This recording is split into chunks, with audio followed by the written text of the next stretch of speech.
Viewers আসসালামু আলাইকুম। আজকে আপনাদের সাথে শুরু করব কিন্তু হচ্ছে চা দিয়ে, যেটা আমার পছন্দের খুব দুধ চা। দেখেন একদম মানে ঘন দুধ, খাঁটি দুধ একদম জ্বালিয়ে নিয়েছি। এখন এর মধ্যে চা পাতা দিয়ে দিব। তো এই যে খুব সুন্দর একটা মানে চা যে বানাচ্ছে, এটা তো দেখানোর কিছু নেই, জাস্ট হচ্ছে এইটা যে চাটা যে এত ঘন দুধের চাটা যে এত মজা হয় আর বলো করলে যেটা কি সুন্দর হয়, জাস্ট আপনাদের সাথে শেয়ার করার জন্য, বা আমি হচ্ছে সন্ধ্যার সময় কি নাস্তা করবো এটা শেয়ার করার জন্য আপনাদের সাথে আসলে হচ্ছে যে চাটা দেখাচ্ছি, যে এটা কি সুন্দর একটা বলক উঠলে কি সুন্দর কালার আসে বা কি সুন্দর সুঘ্রাণ হয়, এই জিনিসটা আপনাদেরকে দেখাবো। হিসেবে খাবো কিন্তু মিষ্টি কুমড়ার জালি বড়া।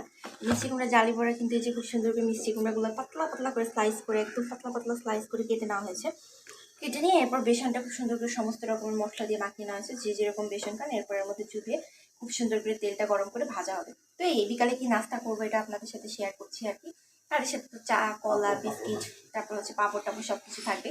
তো চলুন মোটামুটি কি কি নাস্তা করি আপনাদের সাথে টুকটাক একটু শেয়ার করে এরপর কি করি দেখা যায়। কিন্তু খুব সুন্দরভাবে রেডি হয়ে গেছে, এগুলো মুচমুচে করে ভেজে নিয়েছি। এখন এটা দিয়ে কলা দিয়ে চা দিয়ে কিন্তু মোটামুটি একটা নাস্তা করব। আর তো চলুন দেখা যাক যে এখন কি করি সেটা শেয়ার করব। আমার রুমেরই খুব পছন্দের একটা জিনিস, যেটা হচ্ছে বড় দোলনাটা।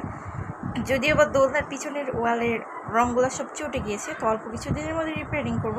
তারপরও আপনাদের সাথে জাস্ট আমার হচ্ছে দোলনাটা দেখানোর জন্য আমি শেয়ার করলাম যে কত বড় এটা। পুরা হচ্ছে কিন্তু লোহার একটা দোলনা, আর এত সুন্দর মানে বসেও আরাম। এখানে মিনিমাম হচ্ছে কিন্তু দেখেন কাছ থেকে একটু দেখাই, এখানে দেখেন মিনিমাম কিন্তু 2 জন কিন্তু আরামে এখানে বসা যাবে, 3 জনও বসা যাবে।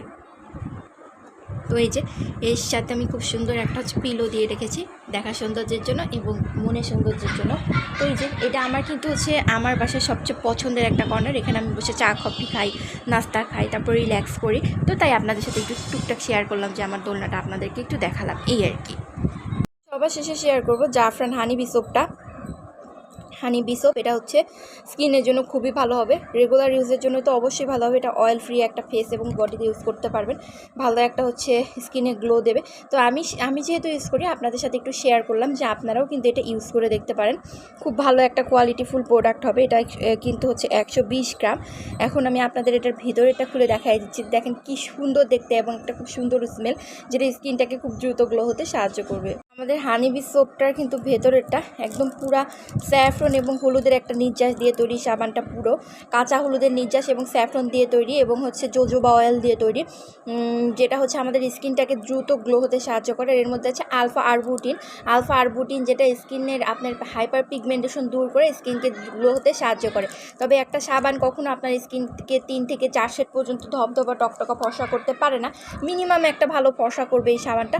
আপনারা জাস্ট হচ্ছে ইউজ করে দেখতে পারেন একবার হলেও। আমি ইউজ করি, আপনাদেরকে অবশ্যই গুড রিভিউ দিব, কারণ এটা আপনাদের যাদের অয়েলি স্কিন, সবসময় গরমের দিনে স্কিন তেল চিটচিটে ভাব হয়ে থাকে, এটা কিন্তু আপনার স্কিনটাকে তেল চিটচিটে ভাব দূর করবে এবং দ্রুত স্কিনটাকে সুন্দর এবং গ্লো হতে সাহায্য করবে এবং এটা রিফ্রেশ দিবে। তাই আপনাদের সাথে একটু শেয়ার করলাম এই জাফরান হানি সোপটা। আপনার জন্য এতটুকুই বা এইটুকুই শেয়ার করবো বা এইটুকুই বলবো, যে এই জায়গাটা হচ্ছে আমার কর্নারটা, যেখানে আমি খুব সুন্দর করে শুয়ে থাকি এবং এই জায়গা থেকে আমি খুব সুন্দর করে আশপাশের প্রকৃতিটা দেখতে পারি। এই যে এই জানালাটা কিন্তু আমার হচ্ছে বেডের সাথে পুরোটাই একটা খোলামেলা, আমার বেডের সাথে কিন্তু 2 পাশে খোলামেলা জানালা আছে। দেখেন একদম এই 3 তলা থেকে নিচতলা পর্যন্ত কিন্তু সব খুব সুন্দরভাবে দেখা যাচ্ছে। এই যে দেখেন কি সুন্দর। আর এই পাশটাতে কিন্তু আমি শুয়ে যে এখানে শুয়ে থাকি, শুয়ে কিন্তু প্রকৃতি আশেপাশে সব কিছু দেখি। তো আমি একদিন শেয়ার করবো আমার রুমটা আপনাদের সাথে দেখাবো। তো আজকে এইটুকুই, ধন্যবাদ সবাইকে। ভিডিওটি কেমন লাগলো জানাবেন, আর ভালো লাগলো অবশ্যই চ্যানেলটি সাবস্ক্রাইব করে পাশে থাকবেন। আর এই যে এটা হচ্ছে চুইং চিজ পাস্তা, যেটা হচ্ছে ওভেন বেক পাস্তা, এটার কিন্তু একটা ছোট্ট রিলসের ভিডিও আমার পোস্ট করা আছে, আপনারা দেখে নিতে পারেন। আর অবশ্যই আপনারা ভালো থাকবেন, সুস্থ থাকবেন। সবাইকে ধন্যবাদ, পাশে থাকার জন্য অনেক অনেক ধন্যবাদ।